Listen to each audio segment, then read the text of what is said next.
the opposite effect on me. A couple of belts and I'm raring to go. Then have a few by all means.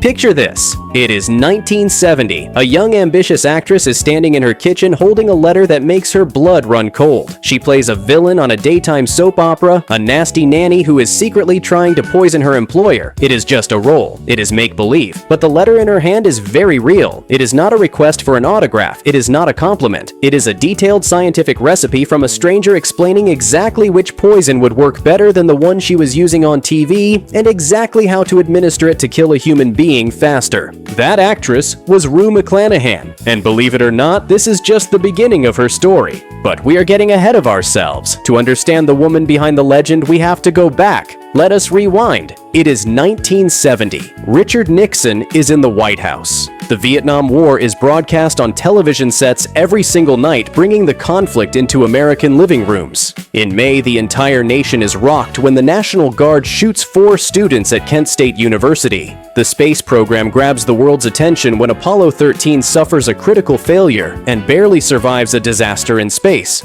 Okay, Houston, we've had a problem here. This is Houston. Say again, please.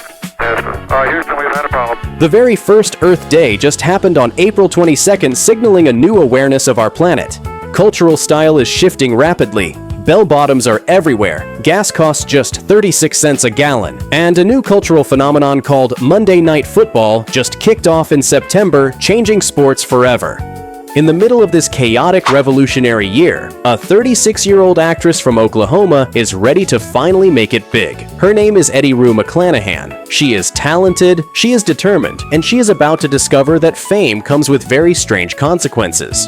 When most people think of Rue McClanahan today, they picture Blanche Devereaux, the man crazy Southern belle from the Golden Girls. She is an icon of confidence and sexuality. But here is what might shock you. Behind the glamorous roles and the shoulder pads was a woman who was nearly drafted into the United States Army, won prestigious theater awards before she was famous, and was married 6 times. Think you know the real Rue? Think again. Stick around because we have got revelations that will completely change how you see this Hollywood icon, including the heartbreaking truth about why she walked down the aisle so many times. Surprising truth number 1. She was mistaken for a man and nearly drafted into the military. To understand Rue McClanahan, you have to understand where she came from. She was born in Healdton, Oklahoma in 1934. In the 1930s, Oklahoma was a place of traditional values where men and women were women, and there was very little crossover. But Rue started life with a name that caused her a lifetime of confusion. She was born Eddi Rue McClanahan. Her aunt came up with the name by combining her dad's middle name Edwin and her mom's middle name Rua to create Eddi Rue. It was meant to be unique and special, but there was a problem. People kept hearing it and spelling it E-D-D-I-E. Like the boy's name. In the 1930s and 40s, nobody expected a girl to be named Eddi. Everyone thought she was a boy. Teachers would call roll and be shocked when a girl answered. Store clerks would direct her to the boys section. Even family friends were confused. It culminated in a moment of pure embarrassment when she graduated from Ardmore High School. A local department store called Daub had a tradition of sending graduation gifts to seniors. Because of her name, they sent her a congratulations gift, which was a man's handkerchief. Imagine being a teenage girl getting ready for the next chapter of your life and receiving a gentleman's accessory because nobody knows who you are. Talk about awkward. But wait, it gets crazier. This name confusion went all the way to the federal government. The United States military sent Eddi Rue McClanahan an official draft notice. This was not a mistake you wanted to make during the Cold War era. They wanted her to report for a physical exam. The military literally tried to draft her. Some clerk in a government office looked at the name Eddi McClanahan, checked the mailbox, and Uncle Sam came calling. She later joked that she should have gone just to see what would happen. Can you imagine the scene? Rue McClanahan walking into a military induction center in a dress confusing the heck out of the officers and having to explain that the United States Army had made a clerical error. She wisely dropped the name Eddi after graduating from the University of Tulsa. From that point on, she was just Rue. But that identity confusion was just the start of her wild journey into a career that would demand she become someone else. Surprising truth number 2. She was a serious theater heavyweight before she was a sitcom star. Before TV fame, before Blanche, before The Sequins and The Lanai, Rue McClanahan was a serious New York actor. We often think of sitcom stars as just funny people who got lucky, but Rue was a trained professional. The year is 1969. Rue is acting in an off-Broadway play called Who's Happy Now? She plays a waitress who is caught in a complicated family drama. It was a role that required depth and sadness and nuance. The critics took notice. Theater critic Edith Oliver from The New Yorker loved her performance. But it was not just the reviews that mattered. And here is the proof of her talent. That year, Rue McClanahan won the Obie Award for Distinguished Performance. If you do not know, the Obie is like the Oscar for off-Broadway theater. It is a huge deal. It is given by the Village Voice to recognize the absolute best performers in the industry. This proves Rue was not just a sitcom actress. She studied with Uta Hagen, one of the most famous and demanding acting teachers in history. She graduated cum laude from the University of Tulsa with degrees in German and theater. She was a life member of the prestigious Actors Studio. This matters because a very important producer named Norman Lear saw her win that Obie. He filed her name away in his memory. He knew this woman could act, but theater awards do not pay the bills. And television was about to call with a very weird offer. Surprising truth number 3. That fan letter with the poison instructions actually changed her life. Let us go back to that creepy letter from the intro because the story goes deeper than you think. It is 1970. Rue lands her first big TV gig on the soap opera Another World. Soap operas in the 1970s were massive. They were cultural juggernauts. People treated the characters like they were real family members. Rue plays Caroline Johnson, a scheming nanny trying to poison her employer's wife to steal the husband. The storyline lasted over a year because viewers were obsessed, but one viewer was watching a little too closely. Rue opened a letter from a fan who had been taking notes. This fan noticed that the poison the character Caroline was using was taking too long to work. This fan sent detailed, helpful instructions on a better substance to use. They explained dosages. They explained symptoms. It was written like a recipe card, but for murder. Rue was completely freaked out. This was not just a fan being funny. This was someone casually explaining how to kill a human being effectively. It was a wake-up call about the dark side of fame. The letter scared Rue so much, it changed how she dealt with fans forever. Decades later, when she was on The Golden Girls, she started receiving letters from men in prison who fell in love with her character Blanche. But because of that poison letter from 1970, she refused to engage with them. She later told a magazine, "I got some letters from convicts, but I am not sure it would have been safe." She never forgot the poison advice. It haunted her and kept her guarded for the rest of her career. Surprising truth number 4. One single episode about swingers launched her career. It is 1972. All in the Family is the biggest show on television. It is the #1 show in America. Getting cast on it means you have made it. Norman Lear recalls the actress who won the Obie Award and casts Rue to play a swinger in an episode called The Bunkers and the Swingers. The plot was scandalous for 1972. Rue plays a woman who comes to the bunker house and casually mentions that she and her husband swap partners with other couples. The studio audience gasped. You have to remember this was conservative America. Archie Bunker's face melted into 17 different expressions of horror. But behind the scenes, Norman Lear was not looking at Archie. He was watching Rue. He watched her timing. He watched how she held the pause for the laugh. He realized she was comedy gold. Because of that one guest spot, he made a decision that changed TV history. He cast her as Vivian Harmon on his new show Maude starring Bea Arthur. That guest role turned into a 6-year job. Here is the connection you need to know. Without that Swingers episode, Norman Lear does not put her on Maude. Without Maude, she never spends 6 years bonding with Bea Arthur. Without that friendship, The Golden Girls never happens. It is the butterfly effect in action. One 22-minute episode about swingers created the chemistry that would define the 1980s. Surprising truth number 5. She was married 6 times and wrote a best-selling book about it. This is the part of Rue life that everyone talks about but few people understand. Rue McClanahan was a romantic. She was married 6 times, 6 weddings, 6 husbands. But why? Was she like Blanche Devereaux simply chasing men? The truth is much more complex and heartbreaking. Rue grew up in a strict Methodist home in Oklahoma. She was taught that sex outside of marriage was a sin. She was taught that living with a man without a ring was shameful. So she did not date around. She married them. Her first husband was Tom Bish in 1958. 1978. They had a son named Mark, but divorced in less than 2 years. Her second marriage to Norman Hartweg happened while her first divorce papers were being processed. She technically became a bigamist by accident because she moved so fast. Her third husband, Peter DeMaio, was the darkest chapter. He was allegedly hot-tempered and volatile.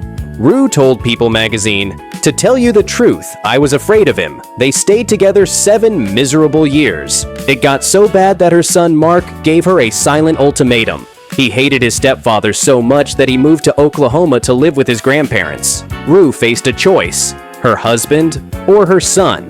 She chose her son without hesitation and ended the marriage. Her fourth husband was Gus Fisher in 1976. She later called him the Greek. They were discussing divorce within a year. Her fifth husband was Tom Keel, her high school sweetheart. They reconnected decades later and married in 1984. It was a disaster. They divorced in 1986, and because she refused a prenuptial agreement, Keel walked away with a large chunk of her Golden Girls money. In 2007, when Rue was 73, she published an autobiography titled My First 5 Husbands and the Ones Who Got Away. Notice something? She only mentioned 5 husbands. By then, she was married to husband number 6, Morrow Wilson. They married in 1997 and stayed together 12 years until they separated shortly before her death. Rue explained her pattern perfectly. She told People magazine, "I was brought up to believe that living with people was sinful and getting married was the thing to do." She was not a man-eater. She was a woman trying to follow the rules she learned in childhood, even when those rules led her into heartbreak after heartbreak. Surprising truth number 6. Betty White almost played Blanche, and Rue almost played Rose in a casting disaster. If you have memories of watching The Golden Girls, please hit subscribe and tell us about it in the comments. It is 1985. A new sitcom called The Golden Girls is being cast. Betty White is about to become Blanche Devereaux. Rue McClanahan is set to play Rose Nyland, except that is not what happened. The producers originally wanted to cast them based on their previous roles. Betty had just played the man-hungry Sue Ann Nivens on The Mary Tyler Moore Show, so Betty seemed perfect for Blanche. Rue had played the ditzy Vivian on Maude for 6 years, so Rue seemed perfect for Rose. But Rue was exhausted playing dumb characters. When she read the script and saw Blanche Devereaux, she knew instantly that was her role. The sexy, confident Southern belle. The problem? Her agent said it was either play Rose or do not do the series at all. Rue felt trapped, but then something amazing happened. Director Jay Sandrich intervened. He did not want to see a rehash of old characters. He asked a simple but brilliant question. Would they be willing to switch roles? The room went quiet. Betty and Rue looked at each other. They both said yes. That last-minute decision created absolute television magic, one of the most successful sitcoms in history. Betty later said the switch was perfect. Rue called Blanche a gift from the gods.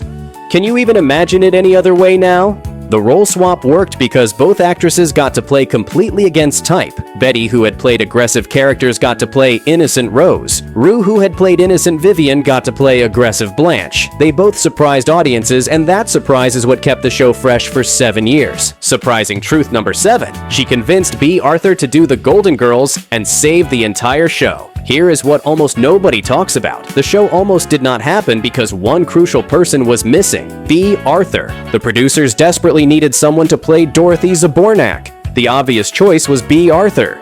But Bea was not interested. She had just spent 6 years on Maude. She was exhausted. She flat out said no. And here is where it gets wild. The producers asked Rue McClanahan to convince her old co-star to join. Think about that, an actress recruited to sell another actress on taking a job. Rue called Bea at home. Bea told her, "Rue, I do not want to do Maude and Vivian meet Sue Ann Nivens. Boring." She was worried they would all play variations of the same characters. But once Rue told Bea about the role swap with Betty White, everything changed. Bea realized this would be something completely different. Dorothy would be nothing like Maude because the dynamic was new. Bea finally agreed to read the pilot script. She thought it was brilliant. She told reporters, "It is funny, it is adult, it is well written, and I will get off my ass again and go to work." Here is the important thing. Without Rue's phone call, there is no Dorothy. Without Dorothy, the whole show falls apart. You need that fourth person. Without Dorothy anchoring everything, there is no Golden Girls. Rue literally made one of the most beloved sitcoms in history happen, and almost nobody talks about this. She was the diplomat behind the scenes who brought the band back together. Surprising truth number 8. She beat breast cancer and became a passionate survivor advocate. It is June 1997. Rue is 63. She gets news that changes everything. She has been diagnosed with breast cancer. She has a lumpectomy, then 5 long months of chemotherapy, 5 months of losing her hair and feeling awful, 5 months of fighting for her life. But Rue did not hide her diagnosis. A lot of celebrities keep it secret, but not Rue. She decided to use her fame to help other people. After beating cancer and going into remission, Rue became a vocal survivor advocate. She gave speeches for breast cancer support groups all over the country. She talked to rooms full of women who desperately needed hope. The title of her lecture series was Aging Gracefully. Think about the irony. A woman known for playing Blanche Devereaux, who refused to act her age, was now teaching women how to embrace aging with dignity and strength and humor. She talked openly about her treatment, about the fear, about the surgery, about the chemotherapy. She made it okay for other women to talk about it too. The cancer battle was successful. Rue beat it completely. Full remission. Life went back to normal. But her body was not done testing her yet. Surprising truth number 9. She played a villain in Wicked on Broadway and proved her incredible range. Here is something that will surprise you. Long after the Golden Girls ended, Rue stepped onto a Broadway stage to play one of musical theater's most famous villains. On May 31st, 2005, when she was 71 years old, Rue replaced Carol Shelley as Madame Morrible in the hit musical Wicked at the Gershwin Theater. The woman who played Sexy Blanche became the mean, cruel, manipulative headmistress of Shiz University. Madame Morrible is one of the main villains in Wicked. She manipulates Elphaba and frames her as the Wicked Witch of the West. Talk about a different role. From sexy Southern belle to authoritarian villain. From sequined gowns to dark academic robes. From flirting with men to terrorizing students. Rue played the demanding role for over 7 months. From May 2005 until January 2006. That is over 240 performances. 8 shows every week. No days off. When she left the show, she had proven something important. She was not just Blanche Devereaux. She was a versatile, trained performer who could tackle drama comedy sitcoms and musical theater with equal skill. Surprising truth number 10. She survived triple bypass surgery and a stroke before dying 7 months later, November 2009. Rue is 75. She starts having serious heart problems, severe chest pain, shortness of breath. The news is devastating. On November 4th, 2009, Rue undergoes triple bypass surgery. This is major open heart surgery. Doctors cut open your chest. They stop your heart and reroute blood flow around 3 blocked arteries. High risk. But while she is recovering, something else goes terribly wrong. On January 14th, 2010, just 2 months after heart surgery, Entertainment Tonight reports that Rue suffered a minor stroke. Her Golden Girls co-star Betty White appears on Ellen in March 2010. Betty says Rue is recovering. Her speech has returned. There is hope. But less than 3 months later, on June 3rd, 2010, Rue McClanahan dies suddenly at New York Presbyterian Hospital. She suffered a massive brain hemorrhage. Her friend found her collapsed in her apartment and she was rushed to the hospital where she passed away. She was 76 years old. Betty White tells Entertainment Tonight she was a close and dear friend. We adored each other. It hurts more than I even thought it would. Estelle Getty had died in 2008. Bea Arthur had died in 2009. Now, Rue was gone. Only Betty White remained from the Golden Girls. So which of these 10 surprising facts shocked you most? Was it the draft notice? The creepy poison letter? The role swap with Betty White? Learning she convinced Bea Arthur to save the Golden Girls? The 6 marriages? Her battle with breast cancer? Let us know in the comments what caught you completely off guard. Rue McClanahan was an incredible, complicated, talented performer who lived life fully on her own terms. 6 marriages, cancer survivor, Obie Award winner, Emmy winner, Broadway star, and forever Blanche Devereaux.